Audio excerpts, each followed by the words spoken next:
এটি একটি কাঁঠাল গাছ। একটি কাঁঠাল গাছে এই যে ভাই, একটা কাঁঠাল গাছে একটি কাঁঠাল, সেই কাঁঠালটা প্রায় 40 থেকে 50 কেজি। এই জন্য আমি এই গাছটিতে কাঁঠালটা দেখে আমার এই কাঁঠাল না ধরা পর্যন্ত মনোগতভাবে আমি শান্তি পাচ্ছিলাম না। তো যাই হোক, কাঁঠাল গাছ একটি ভেষজ গুণসম্পন্ন গাছ বা বৃক্ষ। এর বহুত গুণ আছে। কাঁঠাল বাংলাদেশের একটি জাতীয় ফলও বটে।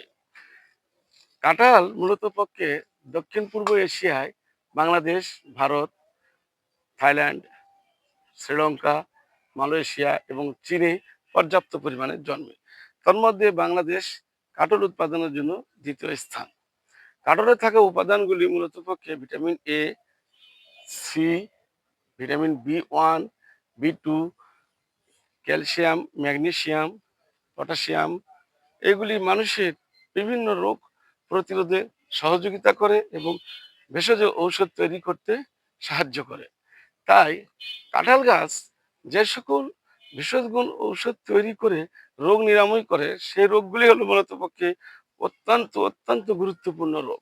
যেমন স্ট্রোক, হার্ট অ্যাটাক, আপনার হজম, ত্বকের বিভিন্ন অঙ্গ প্রত্যঙ্গ মানুষের ঔষধ তৈরি করে এই ঔষধ ভেষজ হিসাবে গ্রহণ করলে আপনি দ্রুত রোগ নিরাময় হবে।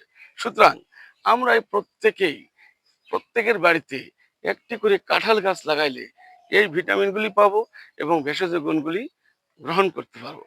তাই আমরা প্রত্যেকে কাঁঠাল গাছ লাগাবো, এটাই আমাদের অঙ্গীকার। আল্লাহ হাফেজ।